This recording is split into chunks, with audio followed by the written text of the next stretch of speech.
Legenda Sangkuriang, asal-usul Gunung Tangkuban Perahu. Alkisah, pada zaman dahulu kala, seekor babi tengah melintas di sebuah hutan belantara. Babi hutan itu sedang merasa kehausan di tengah panasnya terik matahari. Pada saat dia mencari-cari mata air, dia melihat ada air yang tertampung di pohon keladi hutan. Segera diminumnya air itu untuk melepas dahaga. Tanpa disadarinya, air itu adalah air seni Raja Sungging Perbangkara. Karena kesaktian Raja Sungging Perbangkara, babi hutan itu pun mengandung setelah minum air seninya. 9 bulan kemudian, si babi hutan melahirkan seorang bayi perempuan. Raja Sungging Perbangkara mengetahui perihal adanya bayi perempuan yang terlahir karena air seninya itu. Ia pun pergi ke hutan untuk mencarinya. Ditemukannya bayi perempuan itu, dia pun memberinya nama Dayang Sumbi dan membawanya pulang ke istana kerajaan. Dayang Sumbi tumbuh menjadi perempuan yang sangat cantik wajah. Serasa tak terbilang jumlah raja, pangeran dan bangsawan yang berkehendak memperisti anak perempuan Raja Sungging Perbangkara itu. Namun, semua pinangan itu ditolak Dayang Sumbi dengan halus. Sama sekali tidak diduga oleh Dayang Sumbi, mereka yang ditolak pinangannya itu saling berperang sendiri untuk memperebutkan dirinya.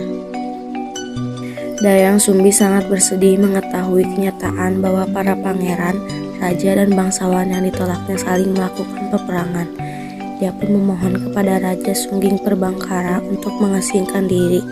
Sang raja akhirnya mengizinkan anaknya tersebut untuk mengasingkan diri. Dayang Sumbi mengasingkan diri di sebuah bukit ditemani oleh seekor anjing jantan bernama Situmang. Untuk mengisi waktu luangnya selama dalam pengasingan, Dayang Sumbi pun menenun. Alkisah, ketika Dayang Sumbi sedang menenun, peralatan tenunnya terjatuh. Ketika itu Dayang Sumbi merasa malas untuk mengambilnya. Terlontarlah ucapan yang tidak terlalu disadarinya.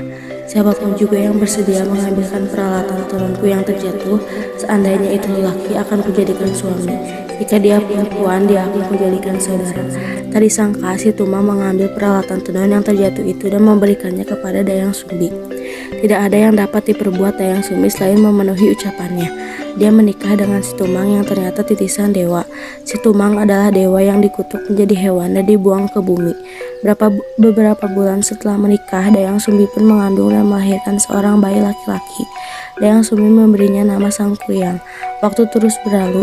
Beberapa tahun kemudian terlewati, Sangkuriang telah tumbuh menjadi seorang pemuda yang wajahnya tampan, gagah, tubuh kuat dan kekar. Sakti Medraguna pula anak Dayang Sumbi ini. Sejak kecil, Sangkuriang telah senang berburu. Setiap kali melakukan perburuan di hutan, Sangkuriang senantiasa ditemani oleh Situmang. Sama sekali Sangkuriang tidak tahu bahwa Situmang adalah ayah kandungnya. Pada suatu hari, Sangkuriang dengan ditemani Situmang kembali melakukan perburuan di hutan. Sangkuriang berniat mencari kijang karena ibunya sangat menghendaki memakan hati kijang. Setelah beberapa saat berada di dalam hutan, Sangkuriang melihat seekor kijang yang tengah merumput di balik semak belukar. Sangkuriang memerintahkan Situmang untuk mengejar kijang itu. Sangat aneh, Situmang yang biasanya penurut, ketika itu tidak menuruti perintahnya. Sangkuriang menjadi marah, katanya, "Jika engkau tetap tidak menuruti perintahku, niscaya aku akan membunuh."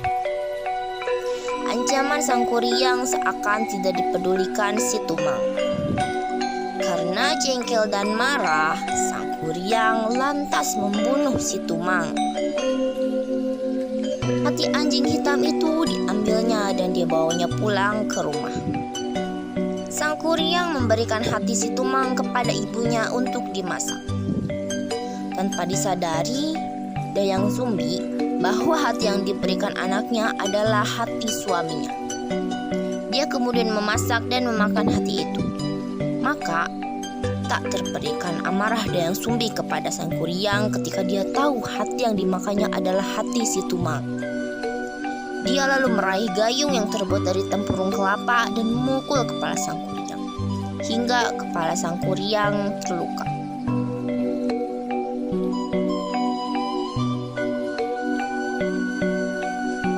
Sang Kuryang sangat marah dan sakit hati dengan perlakuan ibunya itu.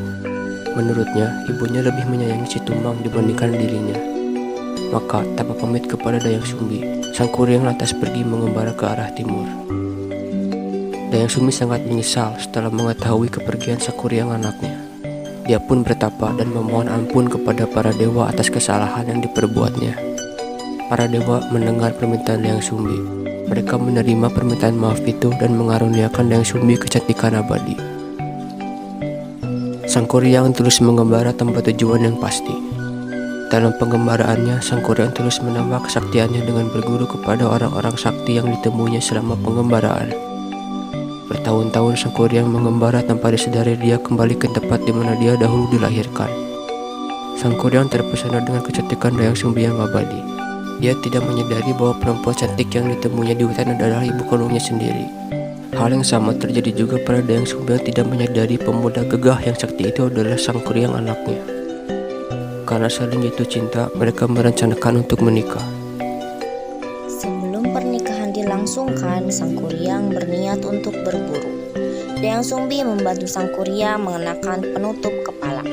Ketika itulah Dayang Sumbi melihat luka di kepala calon suaminya. Teringatlah dia pada anak laki-lakinya yang telah meninggalkannya. Dia sangat yakin pemuda gagah itu tidak lain adalah Sang Kuryang anaknya. Dayang Sumbi kemudian menjelaskan bahwa dia sesungguhnya adalah ibu kandung dari Sang Kuryang. Oleh karena itu, dia tidak bersedia menikah dengan anak kandungnya. Namun, Sang Kuryang yang telah dibutakan oleh hawa nafsu tidak memperdulikan penjelasan Dayang Sumbi. Dia tetap bersikukuh akan menikahi Dayang Sumbi. Jika memang begitu kuat keinginanmu untuk menikahiku, aku mau engkau memenuhi satu permintaanku, kata Dayang Sumbi. Apa permintaan yang engkau kehendaki? Tantang Sang Kuryang. Dayang Sumbi mengajukan syarat yang luar biasa berat, yaitu dia ingin Sungai Citarum dibendung untuk dibuat danau, dan di dalam danau itu ada perahu besar. Semua itu harus dapat engkau selesaikan dalam waktu 1 malam, ucap Dayang Sumbi. Sebelum fajar terbit, kedua permintaanku itu harus selesai engkau kerjakan. Tanpa ragu, Sang Kuryang menyanggupi permintaan dari Dayang Sumbi. Baiklah, aku akan memenuhi permintaan. Sang Kuryang segera bekerja mewujudkan permintaan Dayang Sumbi. Pertama kali, dia menebang pohon besar untuk dibuatnya sebuah perahu. Cabang dan ranting pohon yang tidak dibutuhkannya ditumpukan. Tumpukan cabang dan ranting pohon itu di kemudian hari menjelma menjadi gunung burangrang. Begitu pula tunggul pohon itu. Kemudian berubah menjadi sebuah gunung yang lebih dikenal Gunung Bukit Tinggul. Perahu besar itu akhirnya selesai dibuat Sang Kuryang. Pemuda sakti itu lantas berniat membendung aliran Sungai Citarum yang deras untuk dibuat sebuah danau. Sang Kuryang kemudian memanggil para makhluk halus untuk membantunya mewujudkan permintaan Dayang Sumbi. Semua yang dilakukan Sang Kuryang diketahui oleh Dayang Sumbi. Terbit kecemasan dalam hati Dayang Sumbi ketika melihat pekerjaan Sang Kuryang sebentar lagi selesai. Dia harus menggagalkan pekerjaan Sang Kuryang agar pernikahan dengan anak kandungnya itu tidak terlaksana. Dia pun memohon pertolongan dari para dewa. Setelah berdoa, Dayang Sumbi mendapatkan petunjuk. Dayang Sumbi lantas menebarkan behrang atau kain putih hasil tenunan. Dia juga memaksa ayam jantan berkokok di saat waktu masih malam. Para makhluk halus sangat ketakutan ketika mengetahui fajar telah tiba. Mereka berlari dan menghilang ke segala penjuru. Mereka meninggalkan pekerjaannya membuat danau dan perahu yang belum selesai. Sang Kuryang sangat marah. Dia merasa Dayang Sumbi telah berlaku curang kepadanya. Dia sangat yakin jika fajar sesungguhnya belum tiba. Dia merasa masih tersedia waktu baginya untuk menyelesaikan pekerjaan. Dengan kemarahan tinggi, Sang Kuryang lantas menjebol bendungan di Sanghyang Tikoro. Sumbat aliran Citarum lantas dilemparkannya ke arah timur yang kemudian menjelma menjadi Gunung Manglayang. Air yang semula memenuhi danau itu pun menjadi surut. Serasa sebelum reda kemarahannya, Sang Kuryang lantas menendang perahu besar yang telah dibuatnya hingga terlempar jauh dan jatuh terlungkup. Menjelmalah perahu besar itu menjadi sebuah gunung yang kemudian disebut Gunung Tangkuban Perahu. Kemarahan Sang Kuryang belum mereda. Dia mengetahui semua itu sesungguhnya adalah siasat dari Dayang Sumbi untuk menggagalkan pernikahan dengannya. Dengan kemarahan yang terus meluap, Dayang Sumbi pun dikejarnya. Dayang Sumbi yang ketakutan terus berlari menghindari hingga akhirnya menghilang di sebuah bukit. Bukit itu menjelmalah menjadi Gunung Putri. Sedangkan Sang Kuryang yang tidak berhasil menemukan Dayang Sumbi akhirnya menghilang ke alam gaib.